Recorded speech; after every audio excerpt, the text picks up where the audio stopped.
Hello.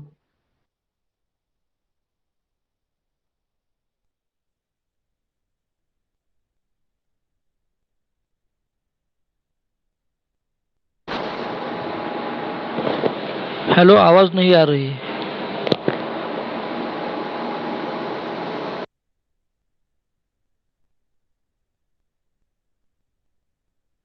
Ma'am आवाज नहीं आ रही है सर की।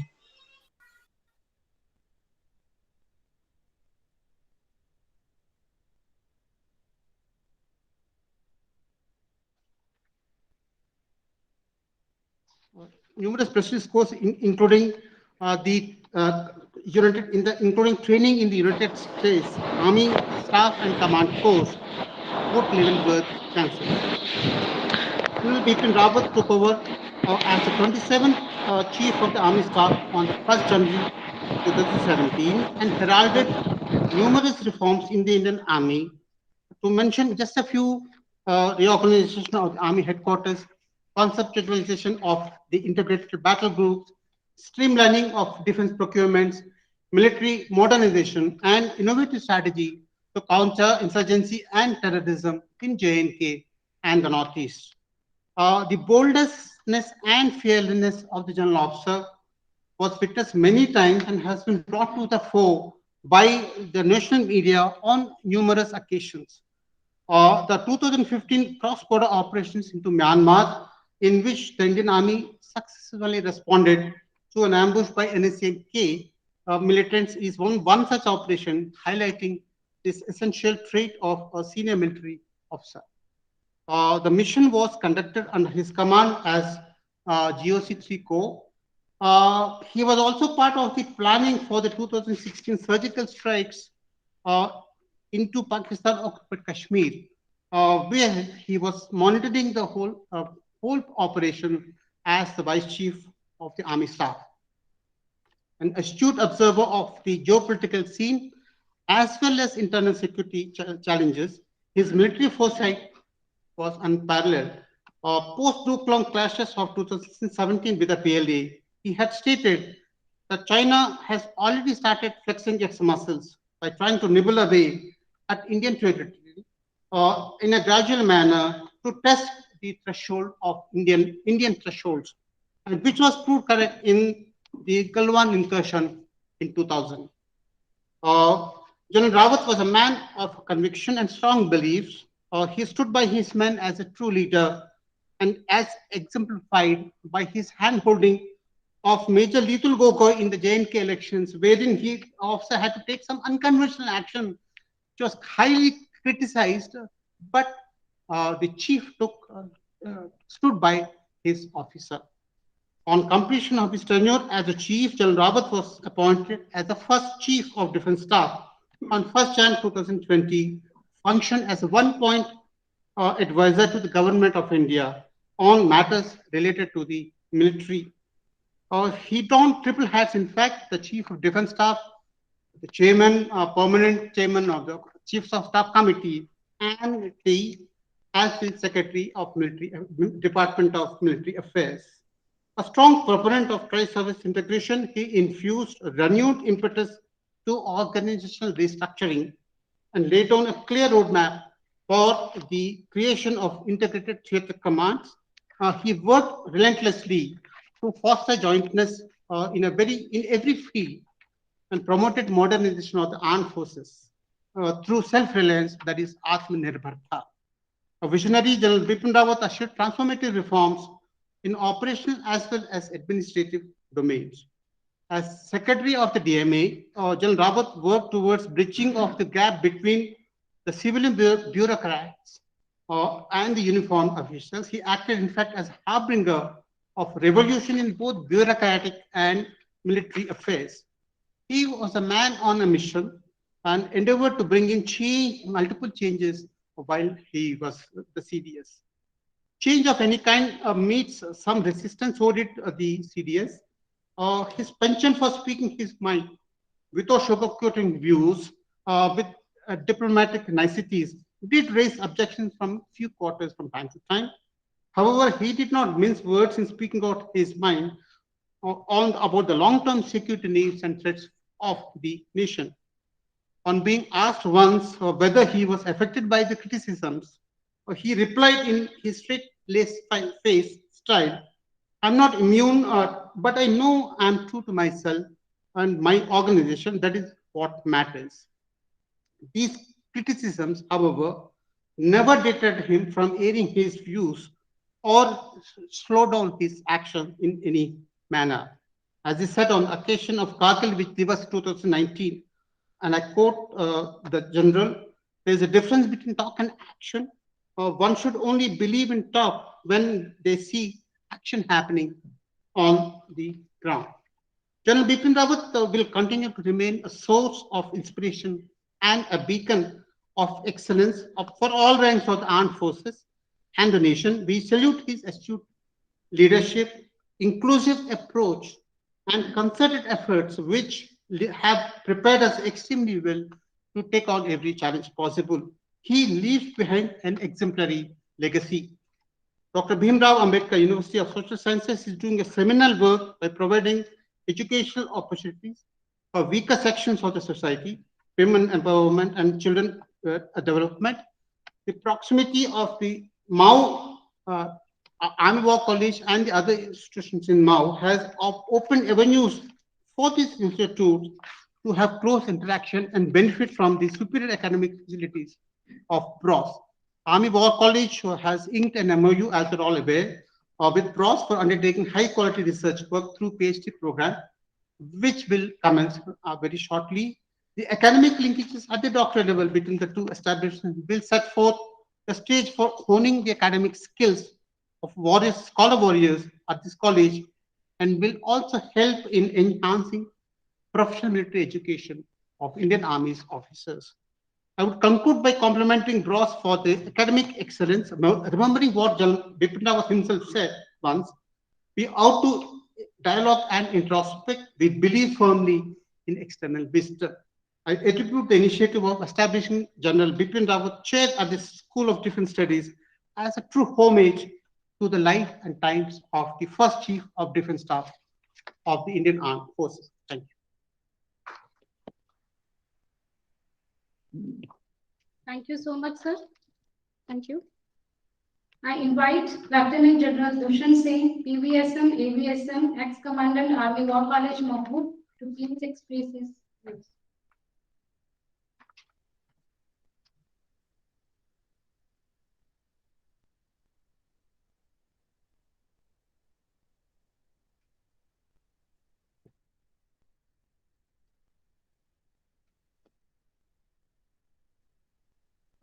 नमस्कार, प्रणाम, जय हिंद।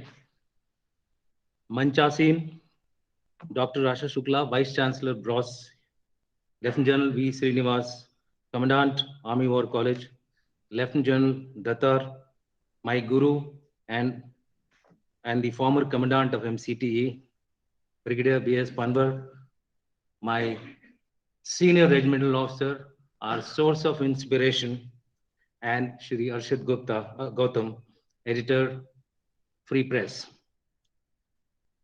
आप सभी को, पूरी फैकल्टी को और पूरे स्टूडेंट्स को मेरा अभिनंदन और प्रणाम स्वीकार हो। मैं आज आपके सामने हिंदी में बात करूंगा।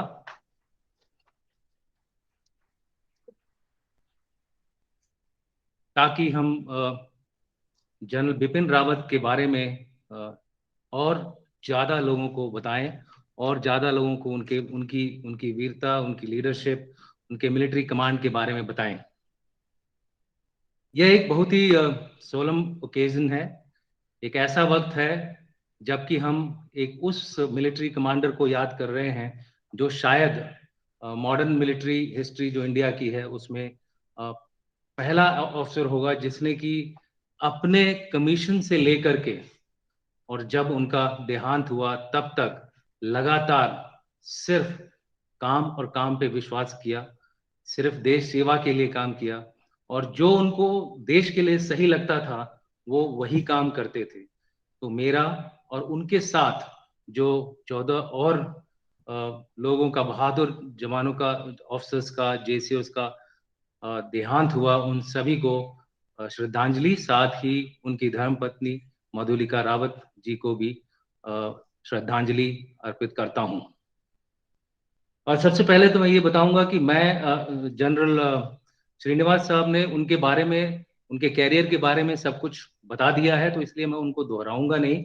मैं उनके बारे में, जो मेरे और उनके आपसी जो रिलेशंस थे, जो हमारा और उनके बीच में प्रोफेशनल इंटरेक्शन था, और उससे जो मैंने उनके बारे में अपने जो विचार बनाए, जैसा मुझे वो लगे, उसके बारे में मैं शेयर करूंगा। तो सबसे पहले मैं ये बताना चाहूंगा कि ये हमारे लिए एक पर्सनल ट्रेजेडी थी, क्योंकि मैं उनको, जब मैं ब्रिगेडियर था तब से अच्छी तरह से जानता हूं। मैं उनके नीचे ही काम किया जब वो MGGS थे, हमारे सुपीरियर हेडक्वार्टर में थे। उसके बाद जब मैं चीफ ऑफ स्टाफ हुआ ईस्टर्न कमांड का, तब वो आर्मी के चीफ थे। उसके बाद मैं कोर कमांडर बना, तब भी वो आर्मी के चीफ थे। और फाइनली जिस दिन मैं कमांडेंट आर्मी वॉर कॉलेज से रिटायर हो रहा था, उस समय वो हमारे देश के पहले चीफ ऑफ डिफेंस स्टाफ बनाए गए। इसके लिए मैं अपने आप को बहुत ही भाग्यशाली समझता हूं कि मुझे उनके साथ तकरीबन 15 साल तक काम करने का मौका मिला, और उसके बीच जो मुझे उनकी विशेषताएं एक मिलिट्री लीडर के तौर पर पता चली, जिसको मैंने खुद अपने जीवन में उतारने की कोशिश की, आप सभी से साझा करूंगा। सबसे पहले तो मैं ये बताना चाहूंगा कि वो एक बॉर्न लीडर थे, और बॉर्न लीडर के साथ एक एक्शन लीडर थे, यानी कि खाली बोलते नहीं थे, करते थे। और अगर उनको लगता था कि देश के लिए ये सही है, हमारी भारतीय सेना के लिए ये सही है, तो फिर वो किसी की परवाह नहीं करते थे और उस काम को पूरा करने के लिए बिल्कुल जुट जाते थे। ये अपने आप में एक लीडर की, एक बड़े लीडर की एक निशानी होती है। मेरे हिसाब से शायद स्वतंत्र भारत में Manekshaw, field marshal Manekshaw, field marshal Cariappa ji के बाद अगर किसी का नाम लिया जाएगा तो शायद उनका नाम लिया जाएगा। मैं एक बार फिर उनकी याद में श्रद्धा सुमन अर्पित करता हूं। उसके अलावा वो हमेशा खुले विचार के थे। अगर उनको कोई नई चीज पता चलती थी तो सुनते थे, चाहे वो एक जूनियर ऑफिसर बोल रहा हो, या फिर एक सिपाही बोल रहा हो, या फिर एक जेसीओ या सरदार साहेबान बोल रहे हों। यानी कि वो उनका जो मन था बिल्कुल ओपन था, और वो किसी भी नए आइडिया को आगे ले जाने के लिए तत्पर रहते थे, तैयार रहते थे, बशर्त है कि वो हमारी सेना के लिए, हमारे देश के लिए यूजफुल होगा। हमेशा वो आप लीड फ्रॉम द फ्रंट, यानी कि आगे बढ़ करके वो मिलिट्री कमांडर थे। कोई भी अगर मुसीबत होती थी सबसे आगे आगे आते थे वो। जब वो GOC 3 कोर थे, उस समय जब ये घटना घटी जिसके बारे में कमांडेंट साहब ने जिक्र किया था, जब हमारे कुछ जवानों को NSCN-K के मिलिटेंट्स ने मार दिया था, बहुत बड़ी दुर्घटना थी। हमारे 20 जवान उसमें स्वर्गवास हो गए थे। उसके कुछ ही दिनों के अंदर पहली बार इस देश में सर्जिकल स्ट्राइक देखी गई, जिसमें कि हमारे स्पेशल फोर्सेस के जो कमांड ट्रूप्स थे वो म्यांमार में गए, बर्मा पहले जिसका नाम बर्मा था, अंदर घुसे, उनको मारा और फिर वापस आए सही सलामत, बिना अपना कुछ नुकसान किए। इसके पूरे ऑपरेशन की जो ओवरऑल कमान थी वो जनरल बिपिन रावत के हाथ में थी। तो वो एकदम फ्रंट से लीड करते थे, आगे बढ़कर लीड करते थे, जो एक सही सेनापति का सही सेनापति की निशानी होती है। अगली बात जो मैंने उनमें देखी थी, उनकी ऑनेस्टी और इंटीग्रिटी। उनकी ऑनेस्टी और इंटीग्रिटी इम्पीचेबल, कोई भी उनके ऊपर उंगली नहीं उठा सकता था, ऐसी उनकी ईमानदारी, ऐसी उनकी इंटीग्रिटी थी। उन्होंने पूरे अपने 5 साल के जो सबसे लंबे सर्विंग 4 स्टार जनरल थे हमारे इस देश के, और उनके पूरे इस कार्यकाल में कभी कोई उनके ऊपर कोई उंगली नहीं उठा सका।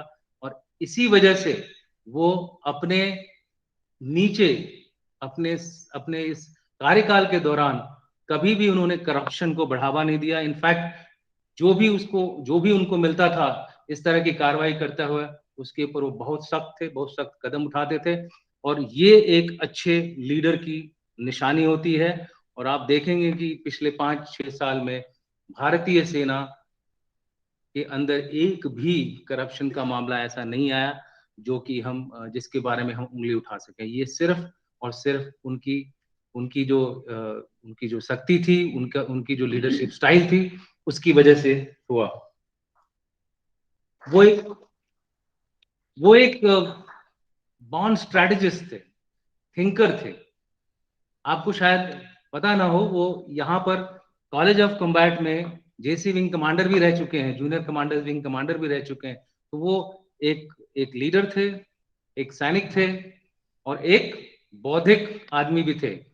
उनको सामरिक विषयों के बारे में बहुत अच्छी जानकारी थी और इसी कारण से उन्होंने सेना में as a vice chief, as a corps commander, as army commander और एज चीफ और एज सीडीएस उन्होंने ऐसे ऐसे रिफॉर्म्स किए जो कि आज सही मानों में अगर पूरा किया जाए तो हमारा देश जो है बहुत आगे तरक्की करेगा सैन्य शक्ति के मामले में। हमारे लिए, उनके लिए सही ट्रिब्यूट यही होगा, सही श्रद्धांजलि यही होगी कि जो काम वो आधे रास्ते में छोड़ गए भगवान की इस दुर्घटना की वजह से, अगर हम उन कामों को आगे बढ़ाएं, हमारी जो आने वाली पीढ़ी है, जो हमारे आने वाले जो मिलिट्री लीडर्स हैं, उस इन कामों को अगर वो आगे बढ़ाएं तो यही हमारे लिए, उनके लिए एक सच्ची श्रद्धांजलि होगी।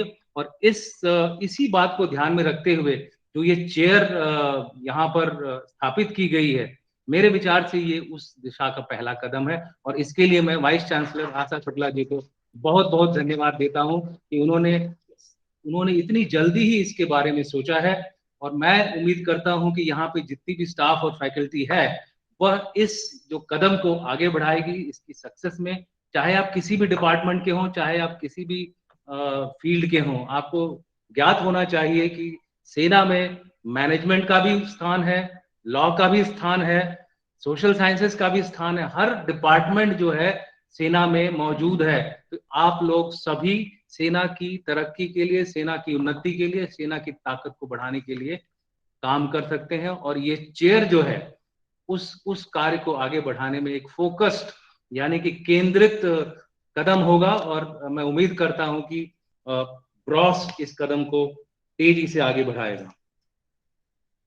इसके बाद मैं कुछ उनके अचीवमेंट्स के बारे में बताऊंगा एक नई दृष्टि से, एक नए एंगल से। सबसे पहले तो मैं ये बताना चाहूंगा कि उन्होंने हमारे देश का जो इमेज था, जो हमारे देश की जो धारणा थी, उस धारणा को बदल दिया। पहले हमारे देश को सॉफ्ट पावर बोलते थे। उन्होंने पिछले 5 या 6 साल के अंदर उन्होंने, उनकी टीम ने या उनके नीचे जिन जिन लोगों ने काम किया, सबने मिल करके हमारे देश को एक सॉफ्ट पावर से हार्ड पावर की तरफ बढ़ाया है, जो कि अपने आप में एक बहुत बड़ा कदम है। 2015 म्यांमार स्ट्राइक, 2017 डोकलम, 1 इंच भी जमीन हमने चीनियों को नहीं दी। उरी स्ट्राइक, बालाकोट स्ट्राइक, गलवान के बाद कैलाश रेंजेस के ऊपर हमला और उसका कैप्चर, ये सारा जो इसका दिशा निर्देश था ये उनके द्वारा किया गया। इससे पूरी दुनिया में एक संकेत गया कि आप भारत को हल्के में नहीं ले सकते। इजराइल के नक्शे कदम पर चलने लगा है हमारा देश और इसके लिए मैं बिपिन रावत जी को ये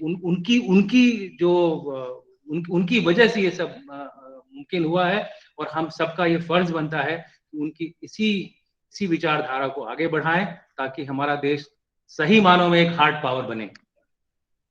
जो दूसरी बात जो उन्होंने बहुत खुलकर सबके सामने लाई वो थी मॉडर्नाइजेशन के बारे में। जब उन्होंने टेक ओवर किया एज वाइस चीफ और उसके बाद चीफ और सीडीएस, हमारी देश की जो सेना थी उनके हथियार पुराने हो रहे थे, चाहे वो आर्मी के हों, चाहे आर्मी के अंदर इन्फेंट्री हो, आर्टिलरी हो, एविएशन हो, एयर डिफेंस हो, सारे के सारे इलेक्ट्रॉनिक्स हो, साइबर हो, स्पेस हो, हर डिपार्टमेंट में स्पेशल फोर्सेस, हर डिपार्टमेंट को उन्होंने एक मिशन के तरह से उनको मॉडर्नाइज किया, उनको मॉडर्नाइज करने की राह पर बढ़ाया। और आज हम ये कह सकते हैं कि हमारा देश जो है इस समय चीन और पाकिस्तान और जो भी भारत के ऊपर खतरे आएंगे उसको सामना करने के लिए सक्षम है। और आने वाले समय में हम दुश्मन के ऊपर खाली रक्षा नहीं बट हमला करके हम उसका जवाब दे सकते हैं। और ये इसका सबका जो क्रेडिट जाता है वो जनरल बिपिन रावत जी को जाता है। नेक्स्ट जो चीज उन्होंने करी है वो है ऑस्टेरिटी, यानी कि हम सभी को पता है हमारा देश उतना अमीर नहीं है, हमारा देश अभी काफी पीछे है। अगर हम चाइना और पाकिस्तान चाइना से अगर हम कंपेयर करें, या रशिया से या अमेरिका से, हम लोग बहुत पीछे हैं। हमारी इकोनॉमी 3 ट्रिलियन है और चाइना की इकोनॉमी 15 ट्रिलियन है, अमेरिका की इकोनॉमी 20 ट्रिलियन है, 21 ट्रिलियन है। अब फर्क देखिए, लेकिन इस फर्क को किस तरह से दूर किया जाए, उसके लिए एक छोटा सा जो कदम उन्होंने उठाया था वो ये था कि ऑस्टेरिटी, यानी कि अपने अंदर अपने जो खर्चे हो रहे हैं, फालतू खर्चे जो सेना के अंदर हो रहे हैं, उनको एक तरफ से उन्होंने खत्म किया, धीरे धीरे उसके ऊपर अंकुश लगाया। आर्मी का रिफॉर्म किया गया, एयरफोर्स का रिफॉर्म किया गया, नेवी का रिफॉर्म कर रहे हैं। ये सारी प्रोसेस अभी चल रहा है और मैं उम्मीद करता हूं कि ये प्रोसेस आगे बढ़ेगा। कई आर्म्स, कई सर्विसेज को उन्होंने उसको रीऑर्गेनाइज किया है, ताकि जो हमारे फालतू खर्चे हो रहे थे या खर्चे जो अवॉइड किए जा सकते हैं उनको अवॉइड किया जाए, और जो पैसा बचता है उसको हम सही मानों में हथियार और ऐसी चीजों के ऊपर इस्तेमाल करें जिससे कि हम अपनी सेनाओं को और सक्षम बना सकें। लेकिन इसको करते करते हुए उन्होंने इस बात का ध्यान जरूर दिया कि कहीं भी हमारी जो सुरक्षा की जो ताकत है उसमें कमी ना आने पाए। तो अगेन इस चीज के लिए मैं उनको ये सिर्फ उनकी वजह से मुमकिन हो रहा है, और मैं उम्मीद करता हूं कि आगे भी ऐसा होगा। और ये भी एक ऐसा विषय है जो कि चेयर ऑफ एक्सीलेंस ले सकते, क्योंकि ये खाली फौज अगर चाहे कि अपने आप करे तो शायद नहीं होगा। इकोनॉमिक्स जो है एक बहुत बड़ा फैक्टर है हमारी देश की सेना को आगे बढ़ाने के लिए। अगर इस चेयर से ऐसा कुछ आगे हम कर सकें और उसको हम पॉलिसी डायरेक्शंस के लिए भेजें, तो शायद इस चेयर का सही मानों में सही इस्तेमाल होगा। अगली चीज जो उन्होंने करी थी थिएटराइजेशन के बारे में, जो कमरान साहब ने भी बात की, लेकिन मैं इसमें ये कहना चाहूंगा कि ये जो कार्रवाई है पिछले 25 साल से हम कोशिश कर रहे हैं कि किसी तरह से हम ज्वाइंटनेस ले आए अपने तीनों सर्विसेज में, ताकि जो हमारी जो सेना का असर है टारगेट के ऊपर बहुत अच्छा हो, कंसंट्रेटेड हो। इस मुश्किल काम को भी उन्होंने आगे बढ़ाया है और हमें पूरी आशा है, उम्मीद है कि इस काम को हम रुकने नहीं देंगे और आगे चलाते रहेंगे। ये भी एक बहुत बड़ी रिसर्च और स्टडी का विषय है जो कि चेयर ऑफ एक्सीलेंस इसको ले सकती है। अंत में मैं उनके बारे में लास्ट चीज जो उन्होंने करी थी वो है इंटरनल रिफॉर्म। वैसे तो उन्होंने बहुत सारी चीजें की हैं जिसके लिए उनको कई बार क्रिटिसाइज भी किया गया, लेकिन जैसा कि कमांडेंट साहब ने बोला कि अगर वो कन्विंस्ड हैं, अगर वो समझते हैं कि वो देश की फायदे के लिए है, सेना के फायदे के लिए है, तो फिर कोई भी उनको उस कदम से हिला नहीं सका। और ये एक सुदृढ़ सेनापति की निशानी होती है जो कि बिपिन रावत जी थे।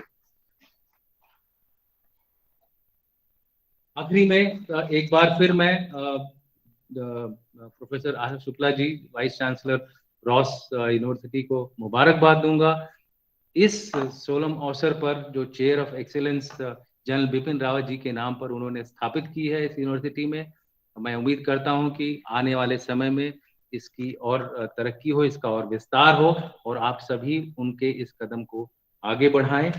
अंत में मेरी श्रद्धांजलि brigadier Lidder ji, lieutenant colonel Harjinder, wing commander Chauhan, squadron leader Kuldeep, JW Arakal, JW Pratap Das, हवलदार Satpal, lance Naik Vivek Kumar, lance Naik Sai Teja, group captain Varun Singh जो कि मौत और जिंदगी की लड़ाई लड़ते लड़ते वीरगति को प्राप्त हुए, और उनका कल ही 13वीं हुई देवरिया में। उन सभी को मेरी तरफ से श्रद्धा सुमन अर्पित। मैं उनके परिवार को भी ईश्वर से प्रार्थना करता हूं कि शक्ति दे, ताकत दे, जो ये लॉस, ये जो क्षति हुई है उनकी और देश की, उसको उसमें से उबरने के लिए और आगे जिंदगी में बढ़ने के लिए। धन्यवाद। जय हिंद।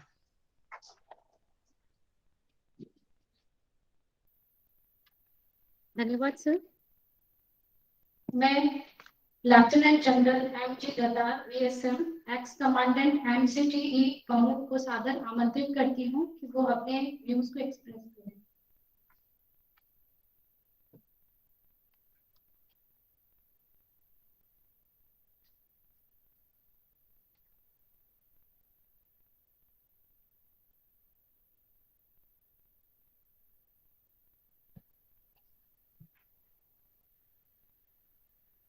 आदरणीय professor Asha Shukla ji, vice chancellor browse, मेरे साथी जनरल दुष्यंत सिंह जो लखनऊ से आए हैं, और मेरे साथी जनरल श्रीनिवास यहीं पे कमांडेंट AWC है, वो बसंत पनवर साहब हमारे पुराने मित्र जो हमको पता नहीं पड़ता कहाँ पे रहते हैं, यहाँ रहते हैं, कंके पे रहते हैं, लेकिन है बहुत काम के आदमी है, बहुत अच्छा काम किया है। ऐसे 71 की लड़ाई के बारे में कभी आपको मौका मिले, पता चले कि कैसे ढाका के कैप्चर में इन्होंने बहुत ज्यादा काम किया था। ये उनकी बटालियन, इन लोगों ने बहुत अच्छा काम किया था, और इसलिए जो है कि आज तक देखो फिट है, इतने साल हो गए इनको।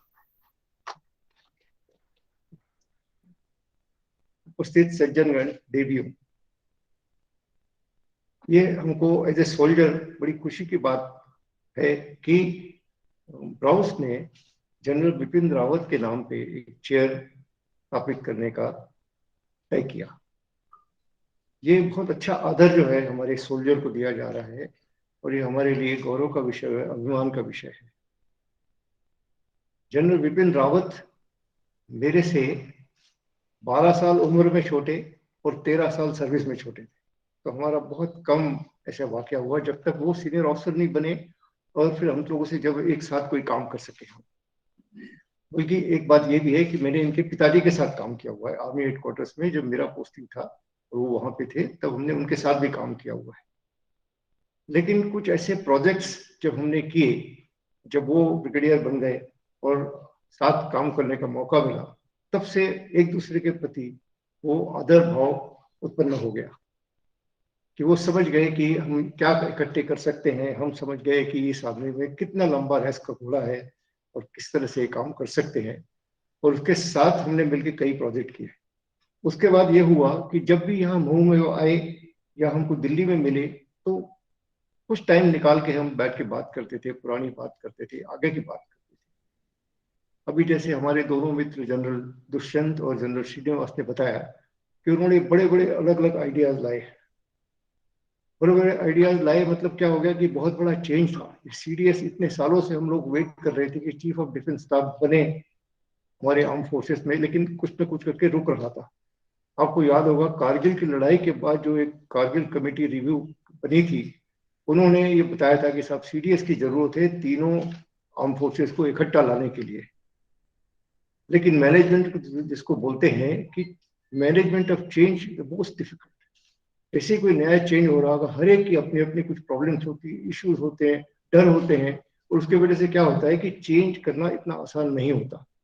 और ये काम जो है जनरल बिपिन रावत को मिला कि भाई तीनों को इकट्ठा लाने का काम आप करो।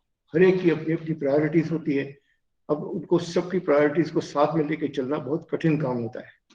और इसलिए जनरल रावत ने जो स्ट्रेटेजी अपनाई थी वो ये थी कि आउट ऑफ द बॉक्स कोई सोल्यूशन सजेस्ट करो, अपने आप लोग फिर चहल पहल होगी, उसके बाद बातचीत होगी, लड़ाइयाँ होंगी, और फिर जो है कोई अच्छा निष्कर्ष देश के हित में है वो निकलेगा।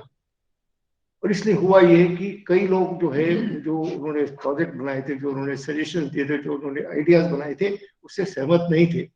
लेकिन हुआ ये कि जैसे एक्सपेक्टेड था इसके ऊपर डिस्कशन होता रहा, आज भी चालू है, और फाइनली क्या होगा, फाइनली जो हमारे देश के हित में है वो प्रोजेक्ट बन के आएंगे।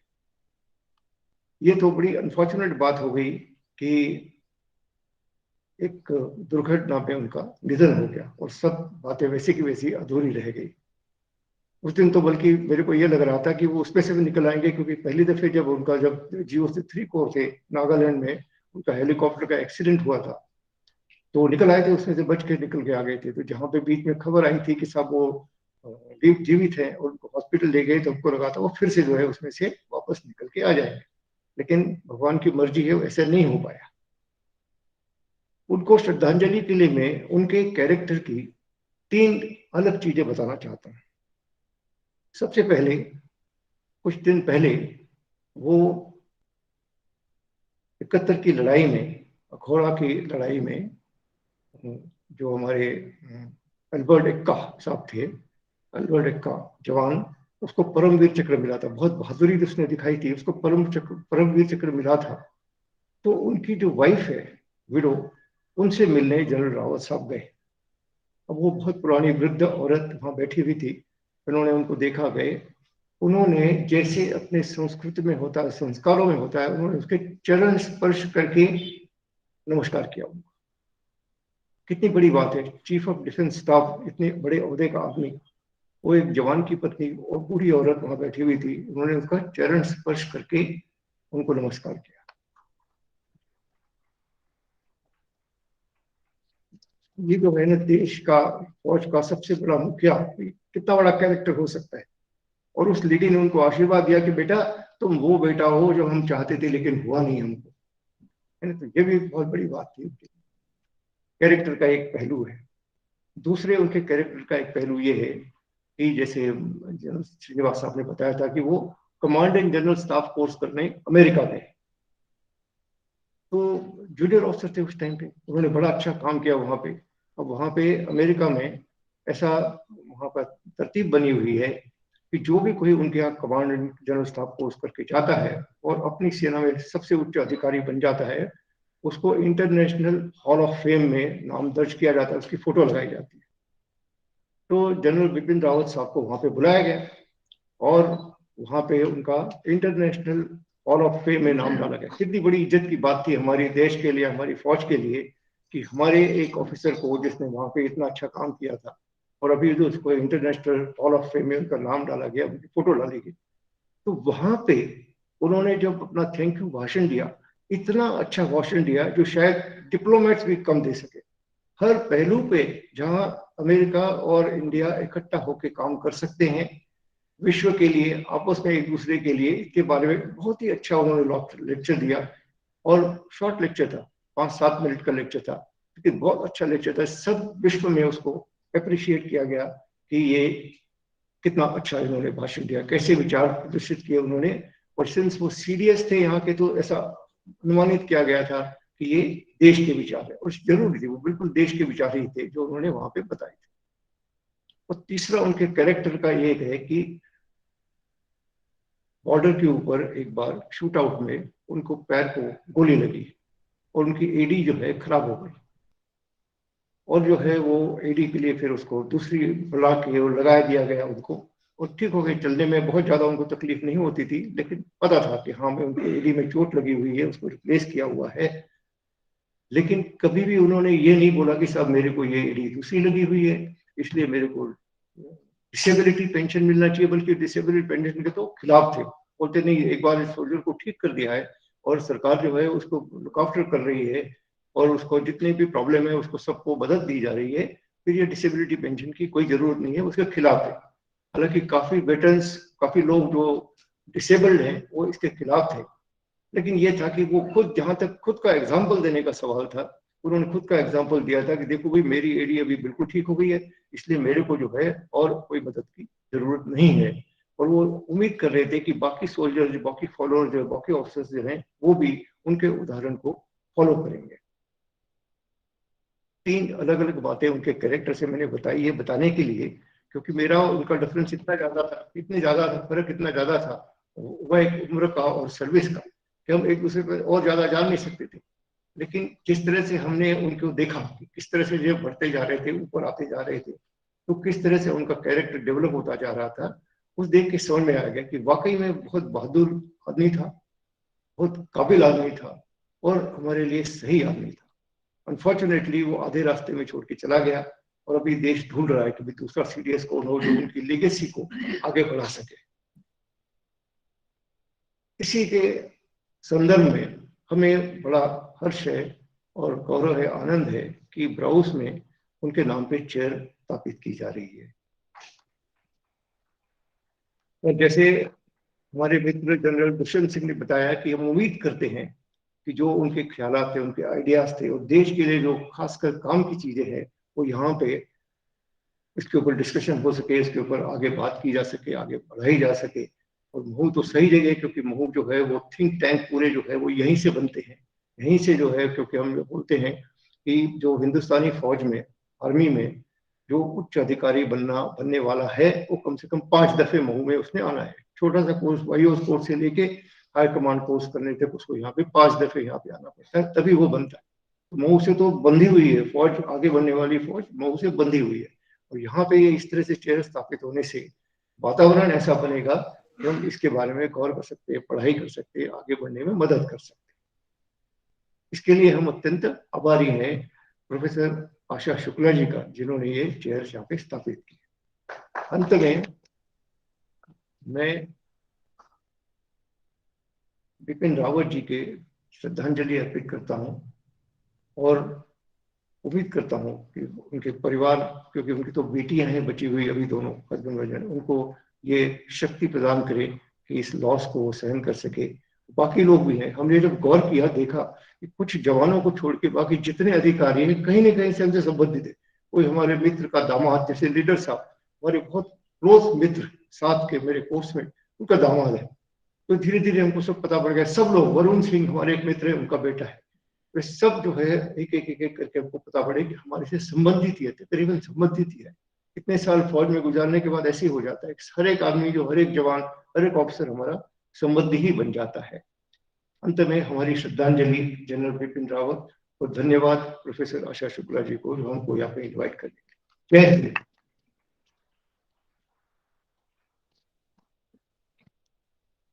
Thank you sir. मैं brigadier Basant K Pawar, ABSM VSM, inspector general, director counter terrorism and jungle warfare, college of Kanker, Chhattisgarh को सादर आमंत्रित करती हूँ कि वो अपने व्यूज को एक्सप्रेस करें।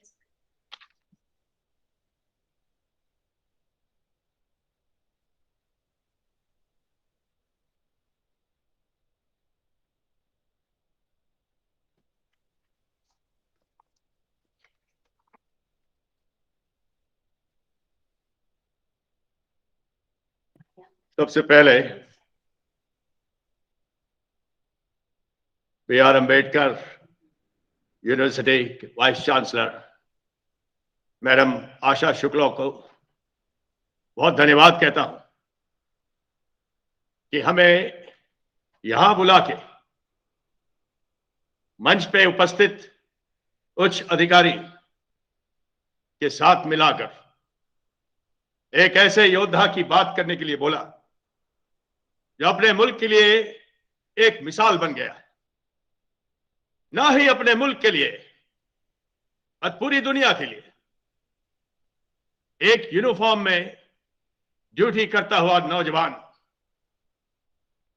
CDS जनरल रावत अपनी ड्यूटी पर जा रहे थे, अपने कर्तव्य को पूरा करने जा रहे थे, आने वाली नस्लों को भाषण देने जा रहे थे वेलिंगटन में कि लड़ाई कैसे लड़ी जाती है, देश की रक्षा कैसे की जाती है, संविधान की रक्षा कैसे की जाती है। जो भी पूर्वोत्तर राज्य, Jammu and Kashmir, China border या पाकिस्तान बॉर्डर संविधान की रक्षा में लगे हैं और जो उसके खिलाफ जाते हैं, वो कर्तव्य बनता है भारतीय सेना, भारतीय सुरक्षा कर्मियों का, उनका निस्तरबूझ करें और सही रास्ते पर लाए। 43 साल सर्विस के बाद जनरल बिपिन रावत हमें छोड़ के चले गए, लेकिन उन्होंने 6 बहादुरी पदक और 6 डिवोशन टू ड्यूटी के पदक लिए हैं राष्ट्रपति से। एक मिसाल है। वो सामने खड़े हो जाते थे तो बाल बच्चे बैठे हुए सब कहते थे हम इनके माफिक बनना चाहते हैं। ये एक लीडरशिप का गुण होता है, एक लीडरशिप की क्वालिटी होती है। सत्यवादी, ईशान और सुरक्षा का, देश का हमें उन्होंने हमेशा ध्यान रखा। हमेशा हिंदुस्तान में और दुनिया में नेशन फर्स्ट, सबसे पहले मुल्क और उनकी जनता। और तो और सेना के लिए क्या बोला, एक कुछ समय पहले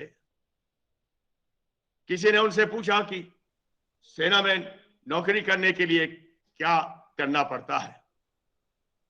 उनका एक जवाब हुआ कि सेना में नौकरी नहीं होती है, सेना एक वजूद होता है, एक वे ऑफ लाइफ होती है, एक धर्म होता है। सेना में सबसे आगे एक कदम होता है जो सेना की खुशहाली के लिए किया जाता है, और उन्होंने इस प्रकार से बाकी एजेंसी से इंटरैक्शन करके एक किस्म की पूरी हिंदुस्तान की ताकत को जोड़ दिया है। Political, military, social, economic, psychological, पांचों की पांचों ताकत एक साथ चलने के लिए उन्होंने एक यूनिफाइड कमांड के तौर पर एक अलग अलग हिस्सों के तौर पर तैयार करे हैं, जिससे पूरी ताकत एक दिशा में जाए और पूरी हिंदुस्तान की जनता उस ताकत के साथ रहे, ताकि हर दिशा में अपनी विजय हो। पैदा हुए 16 मार्च 1958, बाद में पता लगा पौरी गढ़वाल उत्तराखंड में, और एक सिपाहियों के, एक सैनिक परिवार के में पैदा हुए, जहां इंटेग्रिटी, सत्यवादी सबसे पहल होता है, नेशनल कैरेक्टर सबसे पहला होता है, झूठ बोलना आता नहीं है, सिर्फ वफादारी आती है, वो सिखाया जाता है बच्चों को। वहां पैदा हुए। अभी पता लगा कि वहां पर सड़क नहीं थी, सड़क बनने का उन्होंने प्रयास किया था। वहां से देहरादून में स्कूल का शिक्षा लेकर NDA, National Defence Academy Khadakwasla, Indian Military Academy, साहब लोगों ने बताया है, best all round gentleman cadet, sword of honour मिला। और हम उस समय पास आउट होने के बाद हम कमांडो विंग में एक इंस्ट्रक्टर थे बेलगांव में। पता लगा कि अगला कोर्स आ रहा है और हमारे ग्रुप में एक सोर्ड ऑफ ऑनर भी है। हमने कहा हाँ देखेंगे सोर्ड ऑफ ऑनर को। बताया कि ये सोर्ड ऑफ ऑनर है, लेकिन उस समय तक हमने उनको पहले ही पहचान लिया था, क्योंकि जो हीरा होता है जहां पर भी उसको डालेंगे वो चमकेगा, और उनमें यह काबिलियत थी, इसीलिए उनको सोर्ड ऑफ ऑनर मिला था। और कमांडो विंग में भी बहुत अच्छा काम किया, सर्विस में चलते गए। अरुणाचल की बॉर्डर पर सुमड्रांग चू में उन्होंने हिस्सा लिया जब चाइनीज ने कुछ फायरिंग वायरिंग करी थी 1987 में। इंस्ट्रक्टर बन गए, वो कैप्टन के रैंक में इंडियन मिलिट्री एकेडमी में इंस्ट्रक्टर बन के आए। इत्तेफाक से हम भी वहां पर थे, वहां के एक कंपनी कमांडर, तो फिर से दोस्ती हो गई। और वहां पे एक हाथीपाल जगह है मसूरी पहाड़ियों के ऊपर।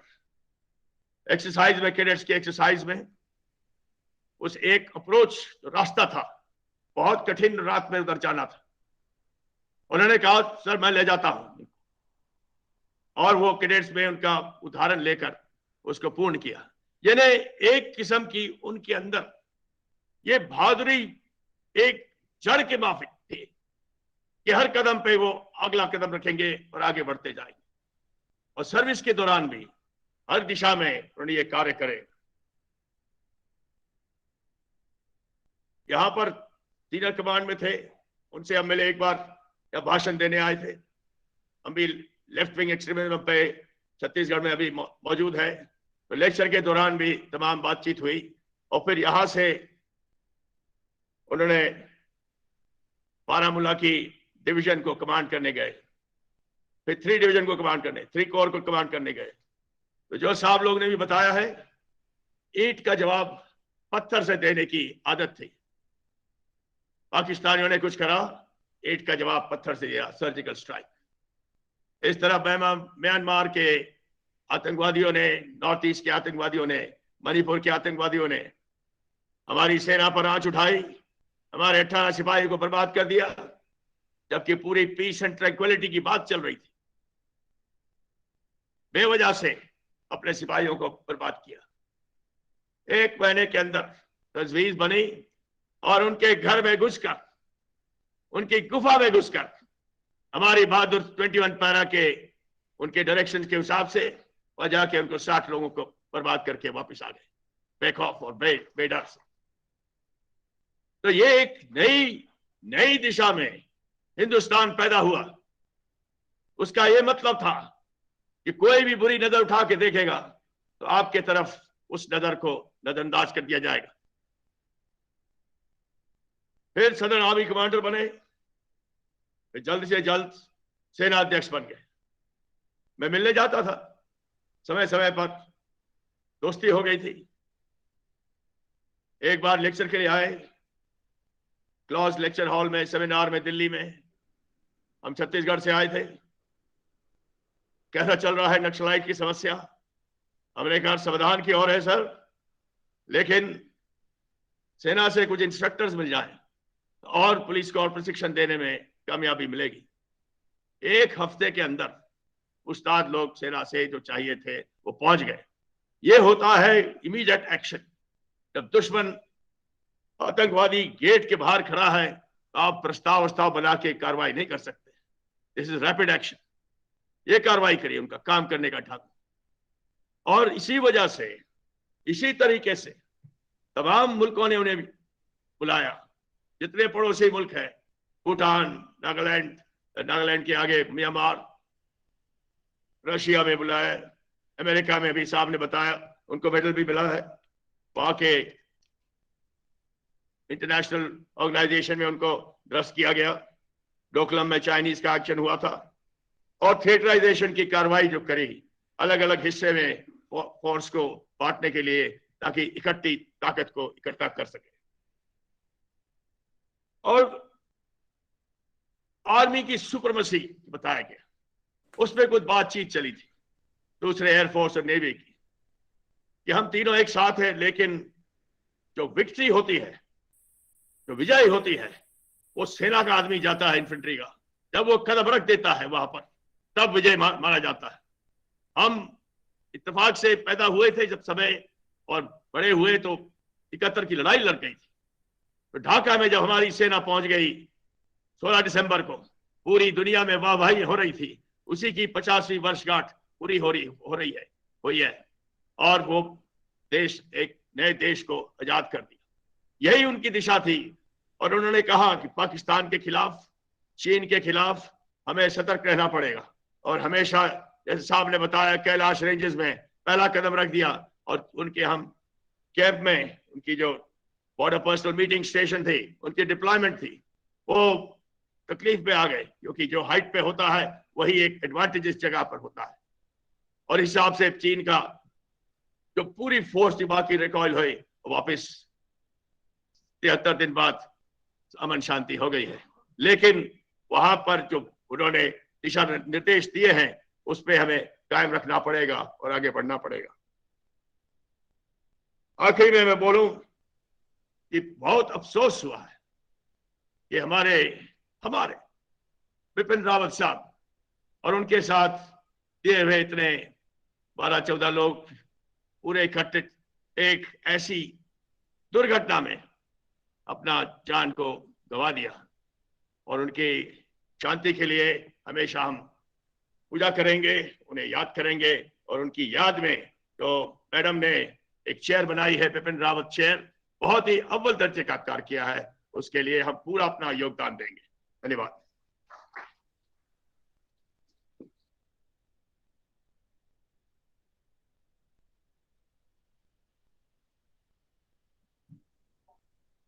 डॉक्टर श्रीमती जनक पट्टा मैडम को निवेदन है कि वो प्रथम पंक्ति में अपना स्थान ग्रहण करें। पीछे से आके आगे बैठे।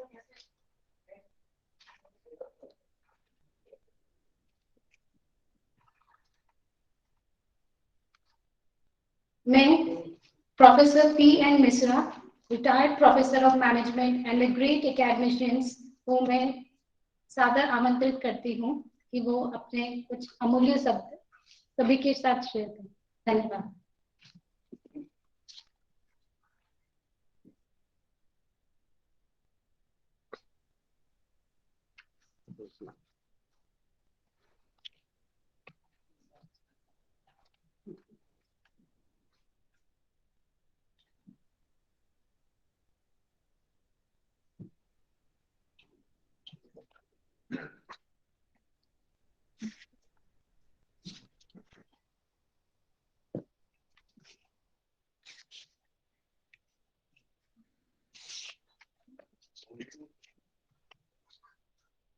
डॉक्टर भीमराव अंबेडकर सामाजिक विज्ञान विश्वविद्यालय महू की यशस्वी और आदरणीय कुलपति प्रोफेसर आशा शुक्ला जी, आज के समारोह में बोलने वाले विभिन्न योद्धा वक्तागण, सभा में बैठी हुई मेरी बहन आदरणीय पद्मश्री जनक पाल्टा मिलगिन जी, मेरे मित्र देवी अहिल्या विश्वविद्यालय में कार्यरत वरिष्ठ प्रोफेसर आर के शुक्ला जी, अतुल्य पत्रकार मेरे अतुल मित्र अतुल गौतम जी, कुल सचिव वर्मा जी, प्रोफेसर डीके वर्मा जी, समस्त आदरणीय देवियों और सज्जनों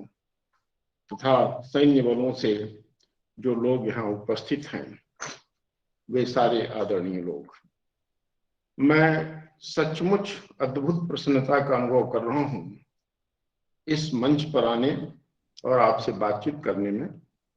ये एक मौका भी है कि मैं प्रोफेसर आशा शुक्ला के प्रति अपना सम्मान व्यक्त करूं। उसका एक विशिष्ट कारण है कि जो देश या समाज अपने योद्धाओं का सम्मान नहीं करता, उनको शीश पर बैठा के नहीं रखता, वह छिन्न भिन्न और विदीर्ण हो जाता है। इन्होंने एक योद्धा के सम्मान में पीठ की स्थापना का विचार किया। यह विचार अपने आप में स्तुत्य है, प्रशंसनीय। दूसरी बात, इस मंच से जनरल रावत के बारे में बात करने की मेरी एक पात्रता भी है। उस पात्रता को श्रीमान अतुल गौतम जी प्रकाशित भी कर चुके हैं। 2001-2002 की बात है। यहाँ हायर कमांड कोर्स में पढ़ने आए थे। जो पुराने सैन्य अफसर यहाँ उपस्थित हैं वो जानते होंगे कि जो अफसर यहाँ सीनियर कमांड में आते थे, देवी अहिल्या विश्वविद्यालय का प्रबंध अध्ययन संस्थान उन्हें मास्टर ऑफ डिफेंस मैनेजमेंट की उपाधि दिया करता था। उस समय ये कॉलेज ऑफ कॉम्बैट कहा जाता था, आर्मी वॉर कॉलेज में। और जो हायर कमांड कोर्स के लिए आते थे, उन्हें हम एमफिल की उपाधि देते थे। ये विकल्प रहता था उन अफसरों के सामने कि वो एमफिल और एमडीएसएमएस की उपाधि चाहते हैं अथवा नहीं चाहते हैं। 2 प्रश्न पत्र हम उन्हें पढ़ा करके, रिसर्च मेथोडोलॉजी पढ़ा करके उनसे हम डिसर्टेशन लिखवाया करते थे। तो एमफिल के लिए 2 प्रश्न पत्र हुआ करते थे, ऑपरेशंस एंड मैनेजमेंट और ऑर्गेनाइजेशन एंड मैनेजमेंट। तो ऑर्गेनाइजेशन और मैनेजमेंट की पढ़ाई आईएमएस में होती थी देवी अहिल्या विश्वविद्यालय में, और फौजी यहाँ से उस कैंपस में जाया करते थे, बड़ी सी अपनी गाड़ी लेकर के, सब लोग साथ बैठ करके, क्योंकि उन्हें वो स्थान भी पता लगना चाहिए जो उनका विद्यालय है, जो उनका महाविद्यालय है। और 3 दिन हम लोग यहाँ आया करते थे। मुझे बिल्कुल स्पष्ट याद है कि एक दिन कक्षा समाप्त करते हुए, उस समय ये कर्नल या लेफ्टिनेंट कर्नल के पद पर श्री जनरल विपिन गौतम जी कार्यरत थे। कक्षा समाप्त होने पर मैंने कहा कि मेरी कामना है कि आप में से ही कोई भारतवर्ष का सेनापति बने। कोरस ने, पूरे क्लास ने एक साथ कहा, योर ब्लेसिंग सर। उम्र के लिहाज से आने वाले उस ग्रुप से 2 वर्ष में बड़ा था। फिर 2 घंटे की कक्षा होती, 3 घंटे की कक्षा होती थी। 1.5 घंटे बाद चाय वहीं सर्व की जाती थी। चाय के ब्रेक के समय 2 अफसर मेरे पास आए, जिनका नाम आज मुझे नहीं याद है, पर यदि वो सामने आ जाए तो मैं पहचान लूंगा। वो कहते हैं, सर, इस क्लास में 3 ऐसे ऑफिसर्स हैं जो भारतवर्ष के सेनापति बन सकते। उन अफसरों का नाम मैं पूछूं, उसके पहले मैंने उनसे ये पूछा कि आप दोनों क्यों नहीं बन सकते? तो कहते हैं, sir, we are not at the right age. वहां तक पहुंचते पहुंचते हम रिटायर हो चुकेंगे। और मुझे स्पष्ट याद है कि उन 3 अफसरों में से एक नाम कर्नल, लेफ्टिनेंट कर्नल जो उस समय हुआ करते थे, रावत जी का लिया गया। मैं खुश हूं, आनंदित हूं कि मेरा एक विद्यार्थी कम से कम सेना के सर्वोच्च पद पर पहुंचा और वो प्रथम तीनों संस्थाओं का प्रमुख बना। एमफिल का वाइवा लेने के लिए मैं स्वयं बैठा करता था। मेरे सहयोगी प्रोफेसर राजू गुप्ता बैठा करते थे और एमफिल की मार्कशीट पर जनरल रावत के हम दोनों का हस्ताक्षर है। थोड़ा ध्यान करने पर मुझे स्मरण आया कि किस एकेडमिशियन लाइक संजीदगी के साथ, कोई बात मैं उनकी बड़ाई में नहीं कह रहा हूं, जितना मैं स्मरण कर पाया हूं उतना ही मैं आपको बता रहा हूं। उन्होंने अपनी एमफिल की थीसिस डिफेंड की थी। पहले थीसिस हम विश्वविद्यालय में ही रख दिया करते थे और एक यहाँ जनरल कपूर हुआ करते थे, वीके कपूर, बड़े लंबे समय तक वो आर्मी वॉर कॉलेज या यूं कहें कॉलेज ऑफ कॉम्बैट में पहले कमांडेंट थे, उसमें मेजर जनरल थे, फिर वो लेफ्टिनेंट जनरल के रूप में प्रमोटेड हुए यहीं पे और यही कमांडेंट बन गए। उन्होंने एक निवेदन किया कि सर ये थीसिस हम वहीं रखना चाहते हैं, हमारे नियम ये कहते हैं कि थीसिस विश्वविद्यालय में रखी जाए, देवी अहिल्या विश्वविद्यालय में। उनका वैसे इसमें कोई स्ट्रेटेजिक इंफॉर्मेशन होगा नहीं, लेकिन फिर भी खतरा तो ये बना रहता है कि ये थीसिस पब्लिक डोमेन में रखी। तो एमफिल के सारे विद्यार्थियों की थीसिस तब से आर्मी वॉर कॉलेज में रखी जाने लगी। 2006-07 के बाद ये कोर्स किन्हीं मजबूरियों के कारण हमको बंद करना पड़ा, किन्हीं नॉर्म्स के कारण हमें बंद करना पड़ा। तो अत्यंत शालीन और विद्वान विद्यार्थी थे। जहां से मैंने बातचीत शुरू की थी, जिन्हें आप महानायक और नायिकाएं बोलते हैं, उन्हें साहित्य की भाषा में हम नट और नटी बोलते हैं। They are entertainers. हमारे नायक और नायिकाएं वे हैं जो देश की मर्यादा को बढ़ाने के लिए, देश की रक्षा करने के लिए अपना खून बहाती हैं, अपने प्राणों का न्यौछावर करती हैं, प्राणों का बलिदान देती हैं। जनरल रावत इसी प्रकार के हमारे महानायक थे। मैं भगवान से ये प्रार्थना करता हूं कि वे रक्षा विश्व को प्रेरणा प्रदान करते रहें और उनके जैसे अनेक सैनिक योद्धा और सैनिक विद्वान इस देश में पैदा होते रहे। ये कार्य जो इस विश्वविद्यालय ने किया है, आज हो सकता है इसका महत्व हमें समझ में ना आए, 10 वर्ष बाद समझ में आएगा, जब ये पीठ प्रेरणा बनेगी अन्यान्य सुयोगी योद्धाओं को पैदा करने की। और फिर मैं ये कहूंगा कि समाज के रूप में हमारा ये कर्तव्य है कि ऐसे लोगों के बलिदान को, ऐसे लोगों के जज्बों को, ऐसे लोगों को योगदान को प्रकाश में ले आने का कार्य हमको करना चाहिए। अंतिम वाक्य, जनरल रावत की कई बातें तो बहुत सारे आज उदाहरण बन चुकी हैं साहित्य की किताबों में भी, कि पहली गोली हम न चलाएंगे, लेकिन इसके बाद गोलियों की हम गिनती नहीं करेंगे। यानी जब तक हम आपको समाप्त नहीं कर देंगे, तब तक हमारे मिसाइल्स और बंदूकें और तोपें चलती रहेंगी। हमारे शांति प्रिय पड़ोसियों को वस्तुतः शांति का पाठ पढ़ाने का कार्य तो इस योद्धा ने और इसके सहयोगियों ने किया है। इसके लिए मैं उनको श्रद्धा सुमन अर्पित करता हूं। उनके साथ देव वीरगति को प्राप्त हुए अन्य अधिकारी एवं फौजी तथा उनकी पत्नी के लिए भी मैं अपने श्रद्धा सुमन अर्पित करता हूं। जय देश, जय भारत। बहुत बहुत धन्यवाद।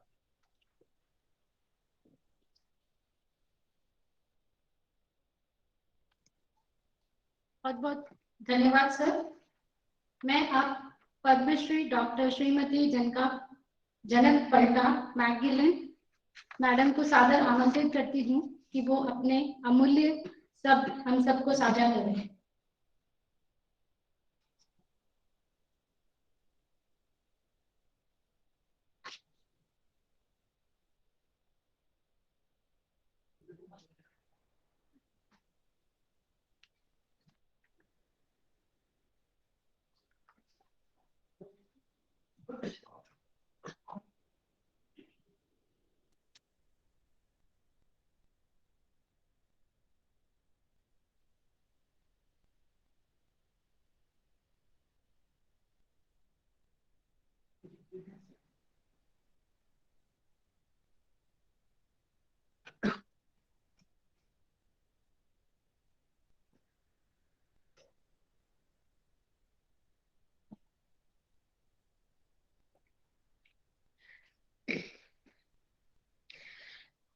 मैं सबसे पहले माफी मांगती हूँ कि मैं 1 घंटा देर से आई हूँ, और लेकिन मैं चाहती थी कि जितना भी टाइम मैं आ सकूं कम से कम मैं यहाँ रहूं। पंजाब से होने के कारण और परिवार के बहुत सारे लोग आर्मी में रहे हैं, तो बचपन से लेके फौज और फौजियों के ही परिवार से हूँ, और फिर 37 साल से इंदौर महू के करीब होने से भी फौज के नजदीक हूँ, और doctor Baba Saheb Ambedkar university of social sciences भी जब से बनी है, यूनिवर्सिटी नहीं, जब से ये इंस्टीट्यूट बना है तभी से इस परिवार का भी एक सदस्य हूँ। तो आज मुझे गर्व है इस बात पर कि आज इस विश्वविद्यालय में जनरल विपिन रावत के नाम से एक रिसर्च चेयर बन रही है, और मैं क्योंकि सस्टेनेबल डेवलपमेंट की ही स्टूडेंट हूँ, और मैं यही सोचती हूँ कि ये एक सोशल साइंस और देश के सेवा का काम, देश के लिए त्याग का काम, ये सस्टेन करने का इससे अच्छा कोई रास्ता नहीं है। रिसर्च और उस पर स्टडी और उस पर लोगों को, जो अभी प्रोफेसर मिश्रा ने कहा कि बलिदान सीखेंगे लोग, प्रेरणा लेंगे, तो मैं आज अपनी श्रद्धांजलि भी देती हूँ उस भारत माता के ऐसे सपूत को, और उनके साथ भी जो लोग गए अचानक इस हादसे में, और आप सब जो मंच पे बैठे हैं, आप सबको भी सलाम करती हूँ, क्योंकि आप सभी उसी फील्ड के लोग हैं। और अब सबसे बड़ी बात यही है कि मैं आज भी इस उम्र में भी मुझे ये फक्र है कि हम ये देख पा रहे हैं जो आज यहाँ होने जा रहा है, और मैं अपनी शुभकामनाएं देती हूँ इस रिसर्च के लिए, चेयर के लिए, यहाँ की सम्माननीय vice chancellor professor Asha Shukla जी को, और यहाँ के सभी स्टाफ, फैकल्टीज और सभी लोगों को, और जितने भी डिफेंस इंस्टीट्यूट के सभी उस पीठ को भी सभी को शुभकामनाएं देती हूँ। जय हिंद। धन्यवाद। अब मैं बहुत ही आदर के साथ हमारे माननीय कुलपति प्रोफेसर आशा शुक्ला मैम को सादर आमंत्रित करती हूँ कि इस चेयर को वैश्विक उद्घाटित करें और इस पे आगे क्या करना है अपने निर्देश दें।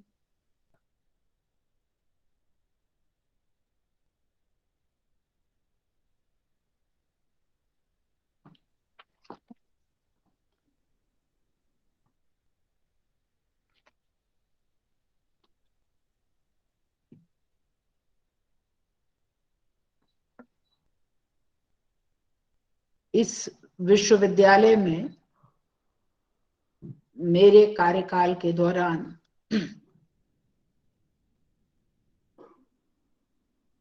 एक बेहद अजीब सा कार्यक्रम, और उसमें हम सब सहभागी हो रहे हैं। हम सभी के मन विचलित हैं, भावुक हैं, क्योंकि सेना में जो हमारे परिवार के लोग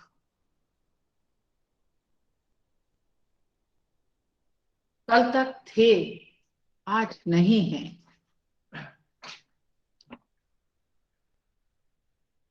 शायद परम पिता को जल्दी होगी, कुछ अच्छा उधर भी करवाना होगा,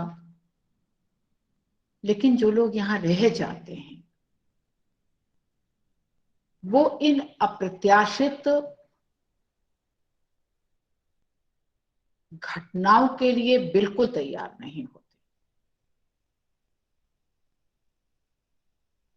और वो क्षण, वो पल, अगर आप एक पत्नी की दृष्टि से सोचें, एक माँ की दृष्टि से सोचें, पिता की दृष्टि से सोचें, समाज की दृष्टि से सोचें, राष्ट्र की दृष्टि से सोचें, तो सबसे पहले आपको बहुत भावुक करता है, बहुत विचलित करता है।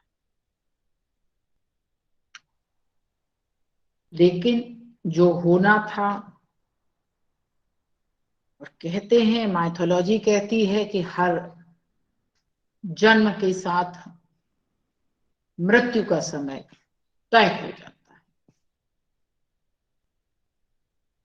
लेकिन कुछ लोगों की मृत्यु शरीर से होती है,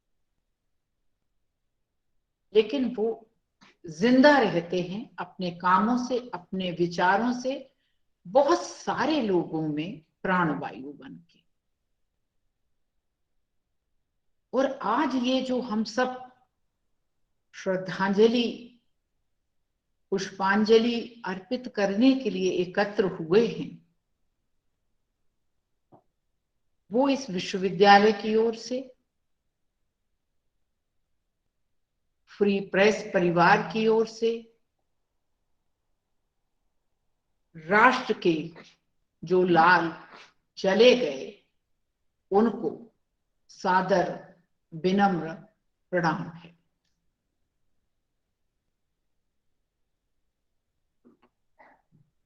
बहुत समय तक पूरा राष्ट्र, दुनिया में जहां जहां भारतवासी हैं,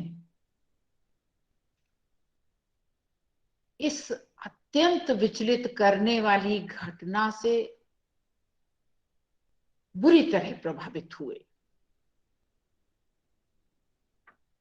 और अंत में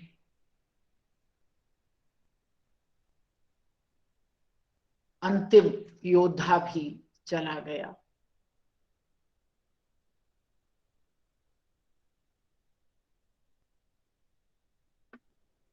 हम सब ने, हमारे विश्वविद्यालय ने विचार किया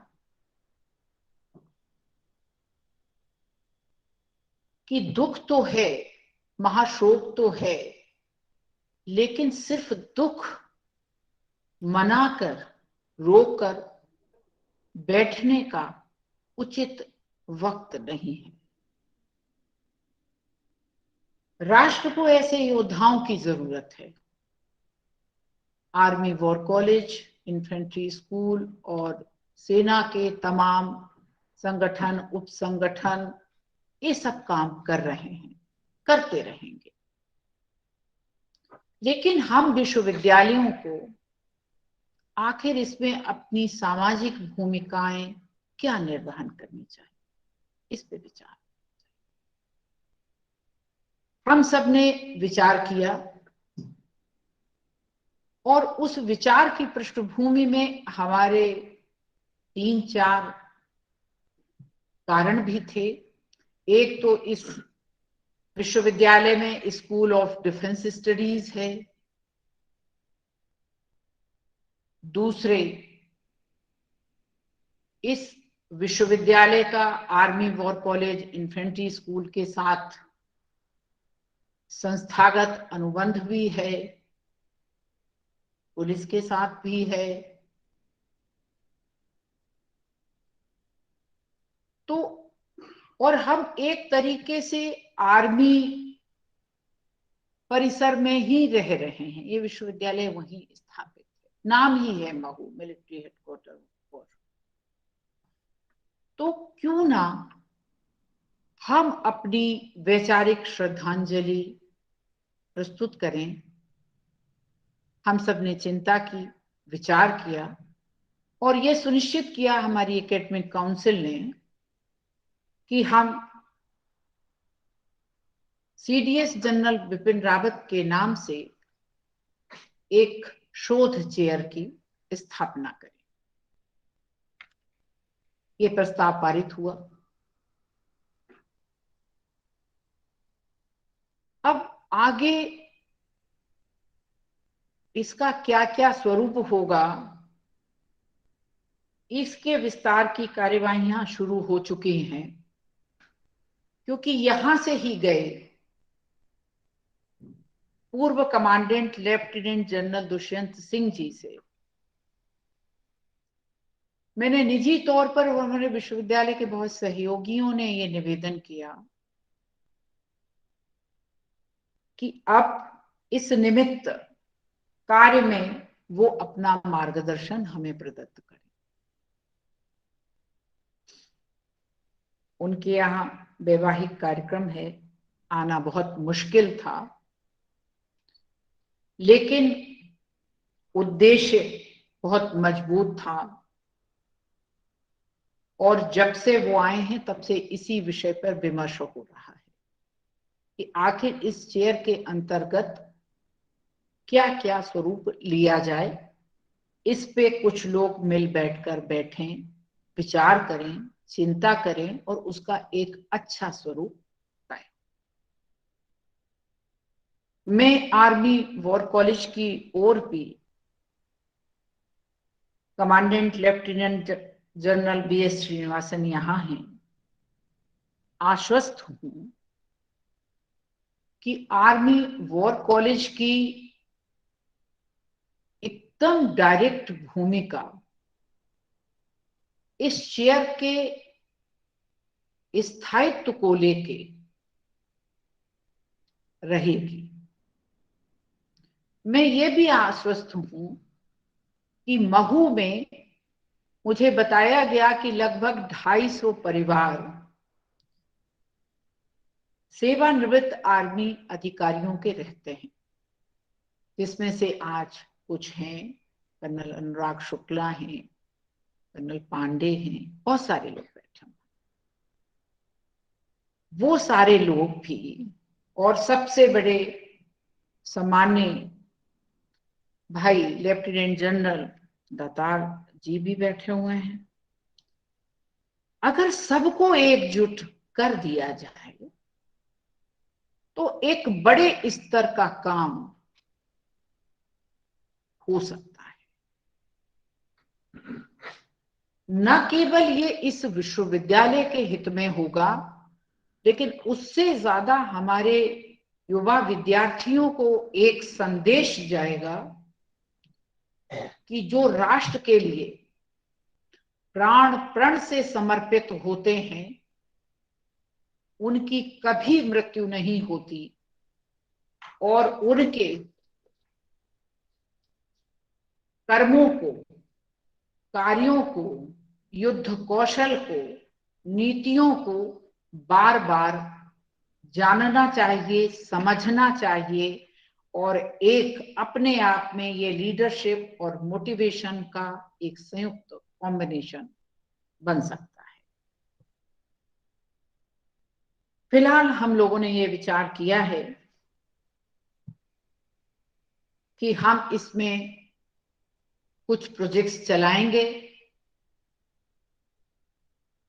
जिसमें युवाओं को प्रेरित करने वाले युद्ध कौशल और नीतियों और लीडरशिप पे बात होगी, क्योंकि आपने ऐसे बहुत सारे लोग देखे होंगे जब कोई गंभीर परिस्थिति हो वो दुबक जाता है, लेकिन कुछ ही ऐसे होते हैं जो फ्रंट फुट पे नेतृत्व करते हैं और परिस्थितियों को अपने अनुसार बदलते हैं। और वो चीज बदलती है उनकी ईमानदारी, उनकी कर्तव्य निष्ठा और अपने पूरे समूह को एक आश्वस्ति देने का जज्बा कि चिंता मत करो, मैं आगे। ये भाव युवाओं में जाएगा तो बहुत अच्छा होगा। राष्ट्र हित में एक तरीके से हम अपना आदर, सत्कार और सम्मान व्यक्त करेंगे उन लोगों के लिए जिनके कारण हम अपने घरों में चैन से सोते हैं, उन लोगों के लिए जिन्होंने राष्ट्र के आगे अपने परिवार को और अपने जीवन को महत्व नहीं दिया। विश्वविद्यालय इस समय आजादी के अमृत महोत्सव के 75 कार्यक्रम आयोजित कर रहा है। इन 75 कार्यक्रमों में हम सब जब उन लोगों के बारे में जानते हैं, जानने लगते हैं, तो खुद इतनी ग्लानि और शर्मिंदगी होती है जिन्होंने देश के आगे ना अपनी जवानी देखी, ना देश के आगे अपना घर देखा, ना अपने रजाई गद्दे देखे, ना ठंड और गर्मी देखी। एक बार जाइए तो सेल्युलर जेल को देखने रोम के खड़े होते हैं। वो ऐसे ही सब लोगों का सम्मिश्रण है। कोई व्यक्ति आर्मी में प्रथम पंक्ति में खड़ा है, कोई व्यक्ति राष्ट्र हित में स्वतंत्रता के लिए लड़ रहा है, आहुति दे रहा है। अगर हमें आत्मनिर्भर भ्रष्टाचार मुक्त भारत की संकल्पना रखनी है तो स्वयं को प्रस्तुत करना, और इसका नेतृत्व युवा वर्ग ही कर सकता है। वो रास्ते बताने होंगे और उन सब से सीखना होगा, न कि सिखलाना। आज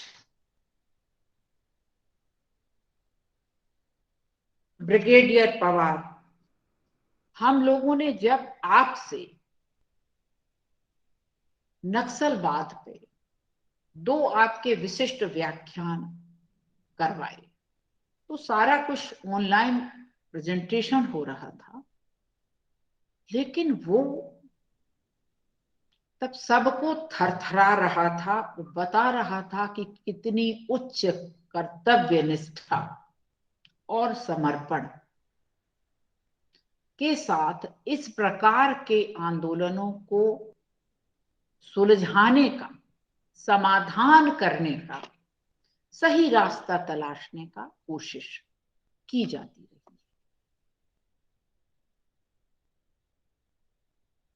फ्री प्रेस से मैं किसका नाम लूं? सम्मानित संपादक श्री अर्षित गौतम जी, उन्होंने पहल की। अतुल गौतम जी ने, पूरे फ्री प्रेस परिवार ने, हम लोगों ने विमर्श किया। अगर शिक्षा जगत और मीडिया राष्ट्र पर कुर्बान होने के लिए प्रतिबद्ध हो जाए तो समाज में बहुत अच्छा संदेश जाता है, समाज भी आश्वस्त होता है कि ऐसा नहीं है कि हम नौकरी कर रहे हैं लेकिन हमारी राष्ट्र सेवा को, समाज सेवा को दूर बैठे लोग भी देख रहे हैं, और एक तरीके से जो समाज के ऊपर ऋण होता है, हम उस ऋण से उऋण होने की कोशिश कर रहे हैं। इस विश्वविद्यालय परिवार, फ्री प्रेस परिवार और हमारे दोनों संगठन जिनसे हमारे एमओयू हैं, आर्मी वॉर कॉलेज और इन्फेंट्री स्कूल महू,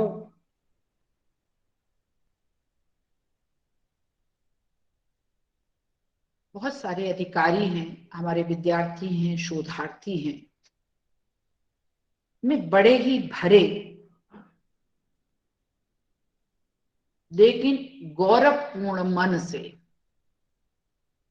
ये आश्वस्ति देना चाहती हूं अपने इस विश्वविद्यालय की ओर से कि इस चेयर के माध्यम से, इस पीठ के माध्यम से इतने उच्च स्तर के कार्य होंगे कि पूरे राष्ट्र में और अंतर्राष्ट्रीय फलक पर इसकी गूंज निश्चित तौर पे जाएगी।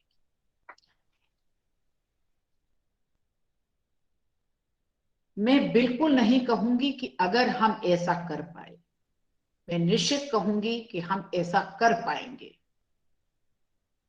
क्योंकि ये हम उनके लिए कर रहे हैं जिन्होंने ये शब्द कभी इस्तेमाल नहीं किया कि अगर हम ऐसा कर सके, अगर ऐसा हो सका, ऐसा होना तय है और वो होगा, हम सब मिलकर करेंगे। चूंकि मंच पर आर्मी के योद्धा और मीडिया के संपादक हैं, सामने सामाजिक कार्यकर्ता पद्मश्री शिक्षक प्रोफेसर पीएन मिश्रा और हमारे पूरे फैकल्टी बैठे हैं। हम लोगों को, ये समाज को हमेशा इनकी गवाही में आश्वस्ति देनी ही होगी कि विश्वविद्यालय सिर्फ डिग्री बांटने की जगह नहीं है, वो समाज को जोड़कर राष्ट्र हित में कार्य करने का ही स्थान है और वो कार्य होंगे।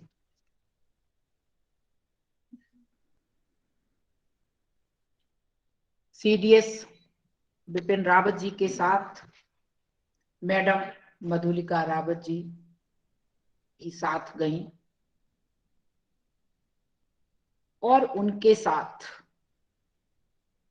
हमारे राष्ट्र के कई योद्धा गए। अंतिम नाम वरुण सिंह जी का। मैं विश्वविद्यालय परिवार और फ्री प्रेस, अपनी दोनों संस्थाओं के तरफ से पूरे आदर सम्मान के साथ इन सभी वीर गति पाने वालों को जो असमय काल के में समा गए, उन सबको प्रणाम करती हूँ, अपने श्रद्धा सुमन अर्पित करती हूँ और उनके ही जनरल सीडीएस जनरल रावत के नाम पर स्थापित इस शोध चेयर को उद्घाटित करती हूँ। नमस्कार। धन्यवाद madam. CDS general Bipin Rawat ji, उनकी पत्नी मधुलिका रावत और 12 सैन्य के अधिकारी, उनको श्रद्धांजलि देते हुए हम 2 मिनट का मौन रखेंगे, फिर राष्ट्रीय गान की कुछ पंक्तियां गाएंगे।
जन गण मन अधिनायक जय हे भारत भाग्य विधाता, पंजाब सिंधु गुजरात मराठा द्राविड़ उत्कल गंगा, विंध्य हिमाचल यमुना गंगा, उच्चल उज्जल जलधि तरंग, तब तब शुभ शुभ नामे जागे, तब शुभ आशीष मांगे, गाए तब जय गाथा जनगण मंगलदायक भारत भाग्य विधाता जय जय हे हे जय जय हे हे जय हे जय जय जय जय हे।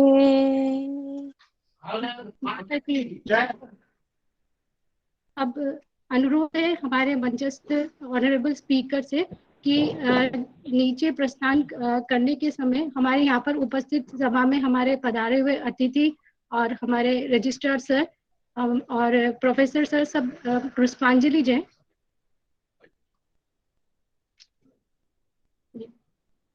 मैं पुनः बताती हूँ। मंच पे हमारे सम्मानीय ऑनरेबल वक्ता, नीचे आपसे निवेदन है कि नीचे हमारे रजिस्ट्रार सर, सम्माननीय सभी अतिथि जो आज इस श्रद्धांजलि सभा में पधारे हैं, हमारे सभी professor CDS general Bipin Rawat sir को पुष्पांजलि दे। फिर हमारे फैकल्टी मेंबर, स्टाफ और हमारे जितने भी छात्र और शोधार्थी हैं, सभी से निवेदन है कि वो इसकी श्रद्धा सुमन CDS general Bipin Rawat sir की फोटो की समझ चढ़ाएं। धन्यवाद।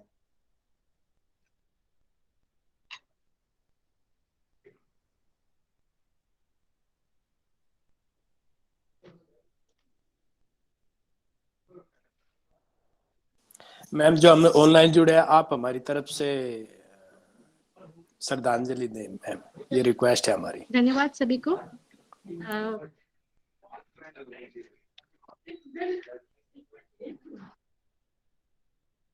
हम ये कार्यक्रम यहीं समाप्त करते हैं। धन्यवाद सभी को। आप इस गूगल मीट प्लेटफॉर्म पे जुड़े सभी यूट्यूब और फेसबुक जितने भी विद्वत जन हैं, सभी को सादर नमन और वंदन। धन्यवाद। आपको भी थैंक यू।